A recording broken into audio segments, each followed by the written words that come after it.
Land lord ಇನ್ನೇನು ಕೆಲವೇ ದಿನಗಳು ಮಾತ್ರ ಬಾಕಿ ಇದೆ ರಿಲೀಸ್ಗೆ. ಸೊ ಎಲ್ಲ ಕಡೆ ಸಾಕಷ್ಟು ಸದ್ದು ಸುದ್ದಿ ಮಾಡ್ತಾ ಇರುವಂತಹ ರೋಮಾಂಚಕ ಸಾಂಗು.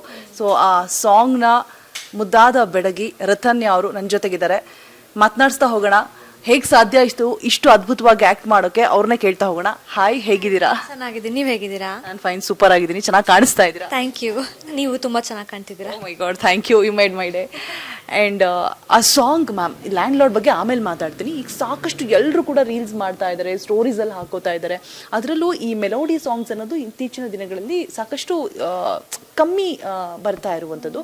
ಸೊ ನಿಮಗೆ ಆ ಸಾಂಗ್ ಸಿಕ್ಕಿರುವಂಥದ್ದು ಎಷ್ಟು ಖುಷಿ, ಮತ್ತು ಆ ಆ್ಯಕ್ಟಿಂಗ್ ಆಗಿರ್ಬೋದು, ನಿಮ್ಮ ಆ ಲಂಗಾದವಣಿ, ಹಳ್ಳಿ ಹುಡುಗಿಯ ಗೆಡಪ್ ಆಗಿರ್ಬೋದು, ಎಲ್ಲದ್ರ ಬಗ್ಗೆ ಹೇಳ್ತಾ ಹೋಗೋದಾದ್ರೆ ತುಂಬ ಖುಷಿ ಆಗತ್ತೆ. ತುಂಬ beautiful song, Ajaneesh sir music, Nagarjun Sharma sir ಬರ್ದಿರೋ ಬ್ಯೂಟಿಫುಲ್ ಲಿರಿಕ್ಸು, ಒಂದೊಂದು ಪದನೂ ಎಷ್ಟು ಖುಷಿ ಅನಿಸುತ್ತೆ ಆ ಹಾಡು ಕೇಳ್ತಾ ಇದ್ರೆ. ಆ್ಯಂಡ್ ಇನ್ನು ಹರ್ಷ ಸರ್ ಕೊರಿಯೋಗ್ರಫಿ, ನಮ್ಮ DOP ಸ್ವಾಮಿ ಸರ್ ಅವರ ಸಿನಿಮ್ಯಾಟೋಗ್ರಫಿ, ತುಂಬ ಖುಷಿ ಆಗುತ್ತೆ. ಆ ಸಾಂಗು ತುಂಬ ಖುಷಿಯಿಂದ ಎಂಜಾಯ್ ಮಾಡ್ತಾ ಮಾಡಿದ ಸಾಂಗ್ ಅದು ನಾವು. ಇನ್ನು ರಿತನ್ಯ ಅವ್ರನ್ನ ನಾವು ಸೋಷಿಯಲ್ ಮೀಡಿಯಾದಲ್ಲಿ ನೋಡ್ತಾ ಹೋದಾಗ ತುಂಬ ಗ್ಲಾಮರಸ್ ಆಗಿ, ತುಂಬ ಮಾಡ್ ಆಗಿ ನೋಡ್ತಾ ಇದ್ದೀವಿ. ಇಲ್ಲಿ ಫುಲ್ಲು ಕಂಪ್ಲೀಟ್ ಚೇಂಜ್ ಲುಕ್. ಇದು ರಿತನ್ಯ ಅವರೇನಾ ಅಂತ ಅನ್ನಿಸ್ಬೇಕು, ಹಳ್ಳಿ ಹುಡುಗಿ ಗೆಟಪ್ಪು. ಸೊ ನಿಮ್ಗೆ ಎಷ್ಟು ಸವಾಲಾಯಿತು ಆ ಪಾತ್ರ? ಸವಾಲಿತ್ತು, ಏಕೆಂದರೆ ಜನರಲಿ ನಾವು ಹಂಗಿರಲ್ಲ. ನಾವು ಬೆಂಗಳೂರು ಹುಡುಗಿರು, ನಾವು ಹೆಂಗಂದ್ರೆ ಹಂಗೆ ಆರಾಮ್ಸೆ ಕೂದಲು ಕಟ್ಟೋದಾಗಿರ್ಬೋದು, ಜಡೆ ಹಾಕೋದಾಗಿರ್ಬೋದು, ಲಂಗ ದಾವಣಿ ಹಾಕೋದಾಗಿರ್ಬೋದು, ಖುಷಿಯಿಂದ ಮಾಡಿದೆ. ಬಟ್ ನಾನಲ್ಲ, ಅದು ಪಾತ್ರ ಅಲ್ವಾ, ಸ್ವಲ್ಪ ಸವಾಲಾಗೇ ಇತ್ತು. ಅದು ಹಿಂಗೆಲ್ಲ ಇರಬೇಕಲ್ಲ, ಮೂಗ್ಬಿಟ್ಟು ಹಾಕೋಬೇಕಿತ್ತು, ಮೂಗು ಚುಚ್ಚಿಲ್ಲ. ಸೊ ಎಲ್ಲ ಚೆನ್ನಾಗಿತ್ತು, ಆರ್ಟಿಫಿಷಿಯಲ್ ಅದು. ಹೌದು, ಅಂದರೆ ಅಷ್ಟು ಚೆನ್ನಾಗಿ ಮಾಡಿದ್ರೆ ಮೇಕಪ್ ಆರ್ಟಿಸ್ಟ್ ಅಷ್ಟು ಅದೆಲ್ಲ ಇಟ್ಟು ತುಂಬ ಚೆನ್ನಾಗಿ ಮಾಡ್ತಾ ಇದ್ರು. ಇನ್ನು ಹೋಮ್ವರ್ಕ್ ಅನ್ನುವಂಥದ್ದು ಕಡ್ಡಾಯವಾಗಿ ಬೇಕೇ ಬೇಕು. ನೀವೇ ಹೇಳಿದ್ರಿ, ನಾವು ಬ್ಯಾಂಗ್ಳೂರು ಹುಡುಗಿರೋ ಅದೆಲ್ಲ ಅಭ್ಯಾಸ ಇರೋದಿಲ್ಲ ಅಂತ ಹೇಳ್ಬಿಟ್ಟು. ಆ ಹೋಮ್ವರ್ಕ್ ಎಷ್ಟಿತ್ತು, ಬಿಕಾಸ್ ನಿಮ್ಮ ಹಾರ್ಡ್ ವರ್ಕ್ ಅನ್ನುವಂಥದ್ದು ಆ ಸಾಂಗಲ್ಲಿ ನಮಗೆ ಎದ್ದು ಕಾಣಿಸುತ್ತೆ. ಏಕೆಂದರೆ ಹಳ್ಳಿ ಹುಡುಗಿ ಅಂತ ಬಂದಾಗ ತುಂಬ ಝೂಮಲ್ಲಿ ತೋರಿಸೋಂಥ ಸಂದರ್ಭದಲ್ಲಿ ಆ ಕಣ್ಣು ಸನ್ನೆಗಳಾಗಿರ್ಬೋದು, ಮಾತಾಗಿರ್ಬೋದು, ಪ್ರತಿಯೊಂದನ್ನು ಕೂಡ ಅಬ್ಸರ್ವ್ ಮಾಡ್ತಾರೆ ಜನಗಳು. ಸೊ ಅದ್ರ ಬಗ್ಗೆ ಮಾತನಾಡ್ತಾ ಹೋಗೋದಾದ್ರೆ ಪ್ರಿಪ್ರೇಷನ್ಸ್ ತುಂಬ ಇತ್ತು. ಅಂದರೆ ಇವಾಗ ಆ ಪಾತ್ರ ಎಷ್ಟು ಚೆನ್ನಾಗಿ ಬರೆದಿದ್ದಾರೆ ಅಲ್ಲ ನಮ್ಮ ಡೈರೆಕ್ಟರ್ ಸರ್, ಜಡೇಶ್ ಸರ್. ಅವ್ರ ಹತ್ರ ಕೂತ್ಕೊಂಡು ಮಾತಾಡೋದಾಗಿರ್ಬೋದು, ಆ ಪಾತ್ರ ಹೆಂಗೆ ಬಿಹೇವ್ ಮಾಡ್ತಾಳೆ, ಅವಳ ಲೈಫಲ್ಲಿ ಏನೇನು ಆಗಿತ್ತು ಅನ್ನೋದು, ಯಾಕೆ ಆ ಥರ ಬಿಹೇವ್ ಮಾಡುತ್ತೆ ಆ ಪಾತ್ರ ಅನ್ನೋದಾಗಿರ್ಬೋದು. ಒಂದು ಹಳ್ಳಿ ಹುಡುಗಿರು ಹೆಂಗಿರ್ತಾರೆ, ಅವರು ಯೂಶಲಿ ಅವ್ರು ಇಷ್ಟಪಡೋ ಹುಡುಗನ ಜೊತೆ ಹೆಂಗಿರ್ತಾರೆ, ಮನೆಯವ್ರ ಜೊತೆ ಹೆಂಗಿರ್ತಾರೆ, ಇದೆಲ್ಲನೂ ತುಂಬ ತುಂಬ ತಿಳ್ಕೊಂಡೆ ನಾನು. ತುಂಬ ಖುಷಿ ಕೊಟ್ಟಂಥ ಪ್ರಾಸೆಸ್ ಇದು, ನಾನು ವರ್ಕ್ ಮಾಡ್ತಾ ಮಾಡ್ತಾ. ಇವಾಗಿನ ಲವ್ ಸ್ಟೋರಿಗಳು ಹೇಗಿರುತ್ತೆ ಅಂತ ಹೇಳಿದ್ರೆ, ನಾನು ಅವಾಗಲೇ ಶಿಶಿರ್ ಅವರಿಗೂ ಅದೇ ಪ್ರಶ್ನೆ ಮಾಡಿದೆ, ಟ್ರೂ ಲವ್ ಅಂದರೆ ಏನು ಅಂತ ಹೇಳ್ಬಿಟ್ಟು. ಬಿಕಾಸ್ ಒಂದು 3 ತಿಂಗಳಲ್ಲಿ ನೋಡಿದ ತಕ್ಷಣ, ಪರಿಚಯ ಆದ ತಕ್ಷಣ ಒಂದು 6 ತಿಂಗಳಲ್ಲಿ ಲವ್ ಆಗುತ್ತೆ, 1 ವರ್ಷದಲ್ಲಿ ಏನೋ ಮದುವೆ ಮಾಡ್ಕೋತಾರೆ, 2 ವರ್ಷಕ್ಕೆ ಆಲ್ರೆಡಿ ಡಿವೋರ್ಸ್ ಆಗಿಬಿಡುತ್ತೆ. ಸೊ ನಿಮ್ಮ ಪ್ರಕಾರ ಟ್ರೂ ಲವ್ ಅಂತ ಅಂದರೆ ಏನು? ನಿಮ್ಮ ಪಾತ್ರ ಏನು ಮೆಸೇಜ್ ಕೊಡುತ್ತೆ ಈ ಸಿನಿಮಾದಲ್ಲಿ? ಅಂದರೆ ನನ್ನ personal opinion about true love ಅಂತ ಕೇಳ್ತಿದ್ದಾರೆ. ಗೊತ್ತಿಲ್ಲ ನನಗೆ. ಆ್ಯಕ್ಚುಲಿ ಲವ್ ಅನ್ನೋದು ತುಂಬ ಪ್ರೆಷಸ್ ವರ್ಡ್, ಅದೊಂದು ಬ್ಯೂಟಿಫುಲ್ ಎಮೋಷನ್ನು. ಗೊತ್ತಿಲ್ಲ, ಅಷ್ಟು ನಾನು ಆನ್ಸರ್ ಮಾಡೋಷ್ಟು ಇವಾಲ್ವ್ ಆಗಿಲ್ಲ ಅನಿಸುತ್ತೆ. ಬಟ್ ಈ ಸಿನಿಮಾದಲ್ಲಿ ನನ್ನ ಲವ್ ಸ್ಟೋರಿ ತುಂಬ ಕ್ಯೂಟ್ ಆ್ಯಂಡ್ ಬ್ಯೂಟಿಫುಲ್ ಆಗಿದೆ, ಮುದ್ದಾಗಿ ಹೋಗುತ್ತೆ. ಅದು ನನಗೆ ಖುಷಿ ಅನಿಸುತ್ತೆ ನೋಡೋರಿಗೆ. ಸಖತ್ cute Young couple love story. Shishir ಅವ್ರು ಹೇಳ್ತಾ ಇದ್ರು ನಿಮ್ಮ ಪಾತ್ರದ ಬಗ್ಗೆ, ಮತ್ತು ನೀವು ಸೆಟ್ಟಲ್ಲಿ ಹೇಗಿರ್ತಾ ಇದ್ರಿ, ತುಂಬ ಹಾರ್ಡ್ ವರ್ಕ್ ಮಾಡ್ತಾ ಇದ್ರು. ಗಾಳಿ, ಮಳೆ, ಚಳಿ ಎಲ್ಲೂ ಕೂಡ ಅವರು ಕಾಂಪ್ರಮೈಸ್ ಆಗ್ತಾನೆ ಇರಲಿಲ್ಲ. ಇರ್ಲಿ, ಇಟ್ಸ್ ಓಕೆ, ಫೈನ್ ಅಂತ ಹೇಳ್ಬಿಟ್ಟು ಅದೇನಿದೆ ಕಂಪ್ಲೀಟ್ ಮಾಡಿಬಿಡ್ತಾ ಇದ್ರು. ಆ ಎಲ್ಲ ವಾತಾವರಣಕ್ಕೂ ಕೂಡ ನಾವು ಹೊಂದ್ಕೊಳ್ಳೋದು ತುಂಬ ಕಷ್ಟ ಆಗುತ್ತೆ. ಸೊ ನಿಮಗೆ ಎಷ್ಟು ಕಷ್ಟ ಆಯಿತು, ಹೇಗೆ ಹೊಂದ್ಕೊಂಡು ಅಷ್ಟು ಸ್ಟ್ರಾಂಗ್ ಆಗಿದ್ರಿ ಅಂತ ಹೇಳ್ಬಿಟ್ಟು ಪಾತ್ರ ಅಂತ ಬಂದಾಗ ನಿಮ್ಮ ಆ ಇನ್ವಾಲ್ವ್ಮೆಂಟ್? ಐ ಥಿಂಕ್ ಅಷ್ಟು ಜನ ಪ್ರೊಡಕ್ಷನ್ನು, ಆ ಸಿನಿಮಾ ತಂಡ, ಕ್ರೂ ಎಲ್ಲ ಇರಬೇಕಾದ್ರೆ ಏನು ಚಿಕ್ಕ ಚಿಕ್ಕ ವಿಷಯಕ್ಕೆಲ್ಲ ನಾವು ಹಿಂಗೆ ಮಾಡ್ಕೊಂಡು ಕೂತ್ಕೊಂಡ್ರೆ ಆಗಲ್ಲ ಅಲ್ವಾ. ಎಲ್ಲದಕ್ಕೂ ಅಡ್ಜಸ್ಟ್ ಆಗಬೇಕು. ಬಿಕಾಸ್ ನಮ್ಮ ಥರ ನಾವೇನೋ ಆರ್ಟಿಸ್ಟ್ಗಳು, ನಮಗೆ ಎಲ್ಲ ಇರುತ್ತೆ. ಬಟ್ ಅಲ್ಲಿ ಕೆಲಸ ಮಾಡ್ತಿರೋ ಬೇರೆಯವರೆಲ್ಲ, ಅಂದರೆ ಟೆಕ್ನಿಕಲ್ ಟೀಮ್ ಆಗಿರ್ಬೋದು, ಲೈಟ್ ಅವ್ರು ಆಗಿರ್ಬೋದು, ಎಲ್ಲರೂ ತುಂಬ ಕಷ್ಟಪಡ್ತಿರ್ತಾರೆ.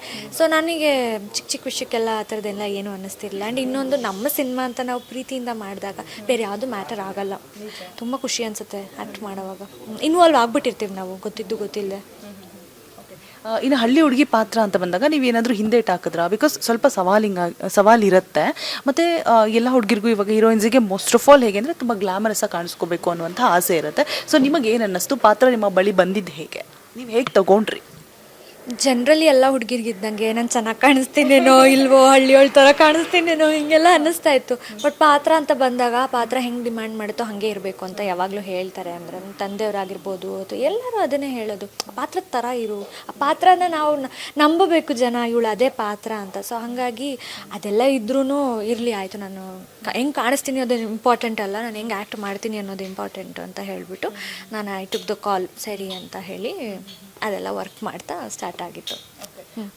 ಇನ್ನು ತಂದೆ ಆದಂಥ ವಿಜಯ್ ಸರ್ ಅವರು ಎಲ್ರಿಗೂ ಕೂಡ ಗೈಡ್ ಮಾಡ್ತಾರೆ, ಇದು ಸರಿ ಇದು ತಪ್ಪು, ಹೀಗೆ ಮಾಡಿದ್ರೆ ಚೆನ್ನಾಗಿರುತ್ತೆ. ಸೊ ಆ ಥರ ನಿಮಗೆ ಹೇಳಿರುವಂತಹ ಕಿವಿ ಮಾತುಗಳು, ನೀವು ಅದನ್ನು ತೊಗೊಂಡು ತಿದ್ಕೊಂಡು ಹೋಗಿರುವಂಥ ಒಂದಷ್ಟು ಸನ್ನಿವೇಶಗಳು, ಸೆಟ್ನಲ್ಲಿ ನಡೆದಂಥ ಘಟನೆಗಳನ್ನ ಎಕ್ಸ್ಪ್ಲೇನ್ ಮಾಡ್ತಾ ಹೋಗೋದಾದರೆ ನಿಮ್ಮ ತಂದೆಯಿಂದ ನೀವು ಕಲಿತಂತಹ ಆ್ಯಕ್ಟಿಂಗ್ ಪಾಠ ತುಂಬ ಇದೆ. ಯಾಕೆಂದರೆ ನಾನು ಪ್ರತಿಯೊಂದು ಚಿಕ್ಕ ಚಿಕ್ಕ ವಿಷಯನೂ ಕೇಳ್ತೀನಿ, ಇದು ಯಾವ ಥರ ಮಾಡ್ತೀರಾ ಅಂತ. ಅವ್ರು ಆ್ಯಕ್ಟ್ ಮಾಡಬೇಕಾದ್ರೂ ಅಷ್ಟೇ, ಇದು ಹೆಂಗೆ ಮಾಡ್ತೀಯಾ, ಅದು ಯಾವ ಥರ ಮಾಡ್ತೀರಾ ಅಂತೆಲ್ಲ ಕೇಳ್ತಾ ಇರ್ತೀನಿ. ತುಂಬ ಕಲ್ತಿದ್ದೀನಿ ಅವರಿಂದ. ಆ್ಯಂಡ್ ಅವ್ರು ಹೇಳೋದೊಂದೇ, ನೀನು ಕೆಲ್ಸಕ್ಕೆ 100% ಕೊಡು, ಇನ್ವಾಲ್ವ್ ಆಗು, ಅದು ತಾನೇ ಬರುತ್ತೆ. ನೀನು ನಿನ್ನ ಆಚೆ ಕಡೆ ಪ್ರೆಷರು ಟೆನ್ಷನ್ ಎಲ್ಲ ಬಿಟ್ಬಿಟ್ಟು ನೀನಾಗಿ ಕೂತ್ಕೋ. ಸೊ ನೀನು ಅಲ್ಲಿ ಇನ್ವಾಲ್ವ್ ಆಗೋಗ್ತೀಯ, ಆ ಪಾತ್ರಕ್ಕೆ ಮಾತ್ರ ಯೋಚನೆ ಮಾಡು ಅಂತ. ಸೊ ಅದು ತುಂಬ ಹೆಲ್ಪ್ ಆಗುತ್ತೆ ಪ್ರತಿಯೊಂದು ಆ್ಯಕ್ಟ್ರಿಗೂ. ಹಂಗಿದ್ದಾಗ ಆ್ಯಕ್ಟ್ ಮಾಡೋದಕ್ಕೆ ತುಂಬ ಹೆಲ್ಪ್ ಆಗುತ್ತೆ, ಈಸಿ ಅನಿಸುತ್ತೆ. ಈಗ ನಾನು ಸ್ಟಾರ್ಟಿಂಗಲ್ಲೇ ಹೇಳಿದೆ, ಈಗ ಸೋಷಿಯಲ್ ಮೀಡಿಯಾದಲ್ಲಿ ಯಾವುದೇ ಒಂದು ಸಾಂಗ್ ಟ್ರೆಂಡ್ ಆಗಬೇಕು, ಅವರು ಜನಗಳು ಇಷ್ಟಪಟ್ಟು ರೀಲ್ಸ್ ಮಾಡಬೇಕು ಅಂದರೆ ದಟ್ ಈಸ್ ನಾಟ್ ಈಸಿ. ಈಗ ನಿಂಗವ ಸಾಂಗ್ ಆಗಿರ್ಬೋದು, ರೋಮಾಂಚಕ ಸಾಂಗ್ ಆಗಿರ್ಬೋದು, ಈಗ ಆಲ್ರೆಡಿ ಎಲ್ಲರೂ ಸಿಕ್ಕಾಪಟ್ಟೆ ರೀಲ್ಸ್ ಮಾಡ್ತಾ ಇದ್ದಾರೆ, ಇಷ್ಟಪಟ್ಟಿದ್ದಾರೆ. ಅದರಲ್ಲೂ ಈಗಿನ ಯುವ ಪೀಳಿಗೆಗೆ ಇದೊಂದು ಮೆಲೋಡಿ ಸಾಂಗ್ ಸಿಕ್ಕಿರೋದು ತುಂಬ ಖುಷಿ ಇದೆ. ಸೊ ನಿಮ್ಗೆ ಎಷ್ಟು ಖುಷಿ ಇದೆ ಆ ಒಂದು ಪಾತ್ರನ ನೀವು ಮಾಡಿರೋದು? ತುಂಬ ಖುಷಿ ಇದೆ. ಆ್ಯಂಡ್ ಇಂಥದ್ದೊಂದು ಬ್ಯೂಟಿಫುಲ್ ಸಾಂಗ್, ನಾನು ಆಗಲೇ ಹೇಳ್ದಂಗೆ ಎಷ್ಟು ಬ್ಯೂಟಿಫುಲ್ ಲಿರಿಕ್ಸ್ ಅಂತ ನನಗಂತೂ ಇಷ್ಟು ಚೆನ್ನಾಗಿ ಬರೆದಿದ್ದಾರಲ್ಲ. ಕೆಲವೊಮ್ಮೆ ಎಲ್ಲೋ ಇಂಗ್ಲೀಷ್ ಮಿಕ್ಸ್ಡ್ ಲಿರಿಕ್ಸ್ ಅದು ಇದೆಲ್ಲ ಬರುತ್ತೆ, ಅಪ್ಪಟ ಅಚ್ಚ ಕನ್ನಡದಲ್ಲಿ ಇರುವಂತಹ ಕನ್ನಡ ಪದಗಳು. ತುಂಬ ಖುಷಿ ಆಗುತ್ತೆ. ಎಷ್ಟು ಲಕ್ಕಿ ಅಲ್ವಾ ನಾನು, ಇಂಥದ್ದೊಂದು ಸಾಂಗ್ ಸಿಕ್ತಲ್ಲ ನನಗೆ ಫಸ್ಟ್ ಸಿನಿಮಾಗೆ ಅಂತ ಅನಿಸುತ್ತೆ. I am very thankful to Jadesh sir ಆ ವಿಷಯದಲ್ಲಿ. ಆ್ಯಂಡ್ ಇಷ್ಟೆಲ್ಲ ಬ್ಯೂಟಿಫುಲ್ಲಾಗಿ ತೋರಿಸಿದಾರಲ್ಲ, ಅಂದರೆ ಅಷ್ಟು ಸ್ಪೆಂಡ್ ಮಾಡಿದ್ದಾರೆ ಪ್ರೊಡ್ಯೂಸರ್ಸ್ ಕೂಡ, Hemanth sir and Satyaprakash sir and Sarathi film production ಕೂಡ ಅಷ್ಟೇ. ಅವರೆಲ್ಲ ಜೊತೆಯಲ್ಲಿ ಇದ್ದಿದ್ದಕ್ಕೆ ಇದೆಲ್ಲ ಔಟ್ಕಮ್ ಇಷ್ಟು ಬ್ಯೂಟಿಫುಲ್ ಆಗಿದೆ. ಇನ್ನು ರಚಿತಾ ರಾಮ್ ಅವರು ಮತ್ತು ವಿಜಯ್ ಸರ್ ಅವರ ಕಾಂಬಿನೇಷನ್ ಬಗ್ಗೆ ಎಲ್ಲ ಕಡೆ ಮಾತಾಗ್ತಾ ಇದೆ. ನಿಂಗವ ಸಾಂಗ್ ಅಂತೂ ಎಲ್ಲರ ಮನ ಮುಟ್ಟಿದೆ. ಅದರಲ್ಲಿ ನಿಮ್ಮ ಒಂದು ಕ್ಯೂಟ್ ಆ್ಯಕ್ಟಿಂಗ್, ನೀವು ಮಲ್ಕೊಂಡಿರ್ತೀರಾ, ಆಮೇಲೆ ಎದ್ದೇಳೋದು, ಕಣ್ಣಲ್ಲೇ ನಿಮ್ದು ಆಲ್ಮೋಸ್ಟ್ ಕಣ್ಣಲ್ಲೇ ಆ್ಯಕ್ಟಿಂಗ್ ಅಂತ ಹೇಳ್ಬೋದು. ಫಸ್ಟ್ ಸಿನಿಮಾದಲ್ಲೇ ಮಾತನಾಡಿ ನಾವು ಬೇರೆಯವ್ರಿಗೆ ವಿಚಾರವನ್ನು ತಲುಪಿಸೋದು ಬೇರೆ, ಮುಖದ ಎಕ್ಸ್ಪ್ರೆಷನಲ್ಲಿ ನಾವು ವಿಚಾರಗಳನ್ನು ತಲುಪಿಸೋದು ಬೇರೆ. ಸೊ ಮೊದಲನೇ ಸಿನಿಮಾದಲ್ಲೇ ನೀವು ಆ ರೀತಿಯಾದಂಥ ಅದ್ಭುತವಾದಂಥ ನಟನೆ ಮಾಡಿದ್ದೀರಾ. ಅವರಿಬ್ಬರ ಕಾಂಬಿನೇಷನ್ ಬಗ್ಗೆ ಮತ್ತು ನಿಮ್ಮ ನಟನೆ ಬಗ್ಗೆ?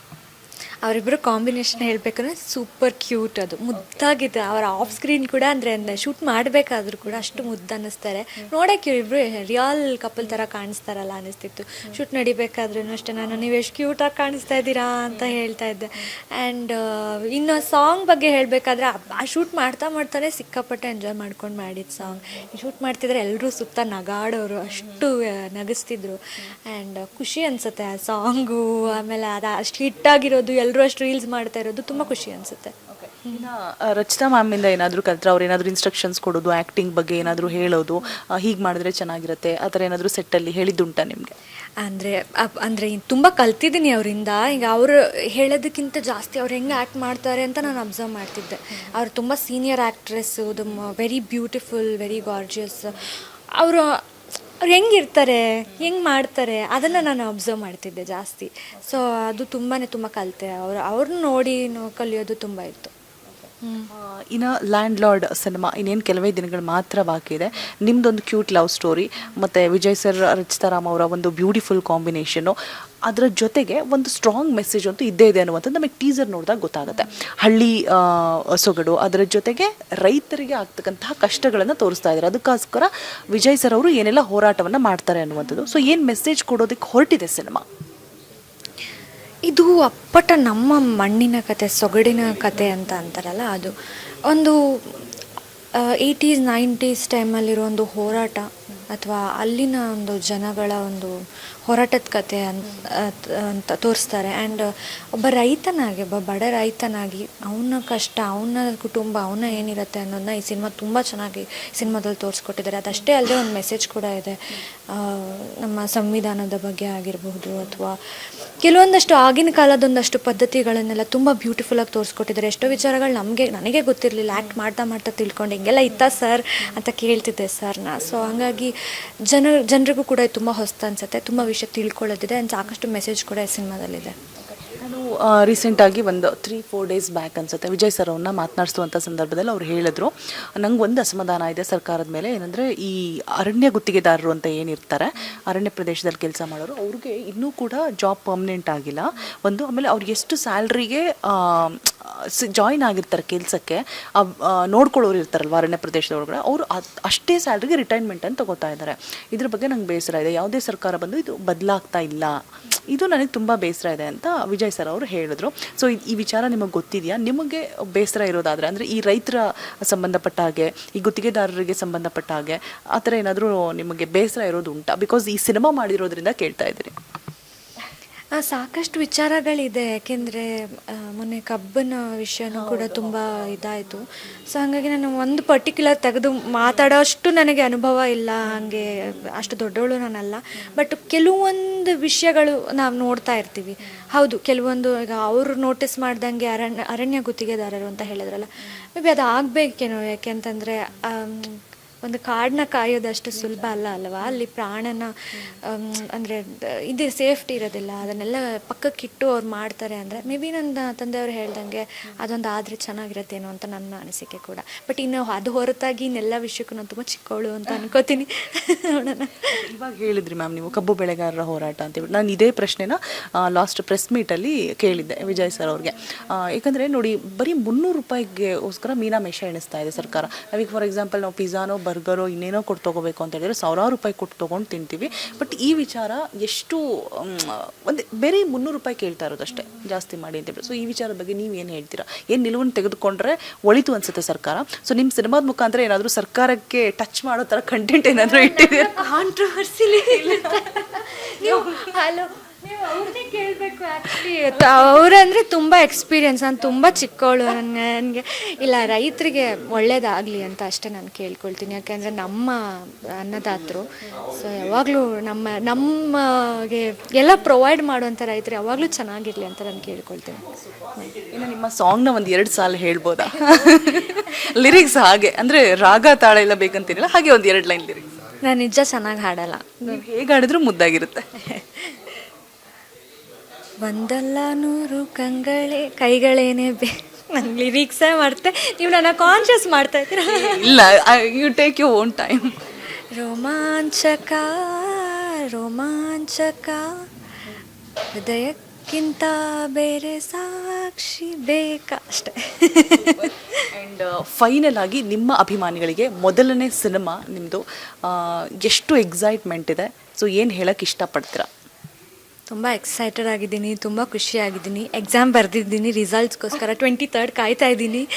ಎಲ್ಲ ಕನ್ನಡ ಪ್ರೇಕ್ಷಕರು ದಯವಿಟ್ಟು ಬಂದು ಸಿನಿಮಾನ ಥಿಯೇಟ್ರಲ್ಲೇ ನೋಡಿ ಅಂತ ಕೇಳ್ಕೊಳ್ತೀನಿ. ಬಂದವರಿಗೆ 2.5 ಗಂಟೆ ತುಂಬ ಒಳ್ಳೆ ಎಕ್ಸ್ಪೀರಿಯೆನ್ಸ್ ಕೊಡುವಂಥ ಬ್ಯೂಟಿಫುಲ್ ಸಿನಿಮಾದ ಒಂದು ಅಂಗ ಮತ್ತು ಪಾತ್ರವಾಗಿ ನಾನಿರೋದು ನನಗೆ ತುಂಬ ಹೆಮ್ಮೆ ಅನಿಸುತ್ತೆ. ಸೊ ಎಲ್ಲರೂ ಬಂದು 23ನೇ ತಾರೀಕು ಸಿನಿಮಾನ ಥಿಯೇಟ್ರಲ್ಲಿ ನೋಡಿ. And all the very best ma'am, ಒಳ್ಳೆಯದಾಗಲಿ. ಇನ್ನೂ ಹೆಚ್ಚು ಸಿನಿಮಾಗಳನ್ನು ಮಾಡಿ ನಮ್ಮನ್ನು ರಂಜಿಸಿ ಅಂತ ಹೇಳ್ತಾ ಧನ್ಯವಾದ. ಸೊ ನೋಡಿದ್ರಲ್ವಾ ವೀಕ್ಷಕರೇ, ಇದಿಷ್ಟು ರಿತನ್ಯ ಅವರ ಮಾತಾಗಿತ್ತು ಅಂತ ಹೇಳ್ತಾ ಕ್ಯಾಮ್ರಾ ಪರ್ಸನ್ ಗುರು ಜೊತೆ ರೋಜಾ ಮನು ಪಾಟೀಲ್, ಅಶ್ವಬೇಗ ನ್ಯೂಸ್, ಬೆಂಗಳೂರು.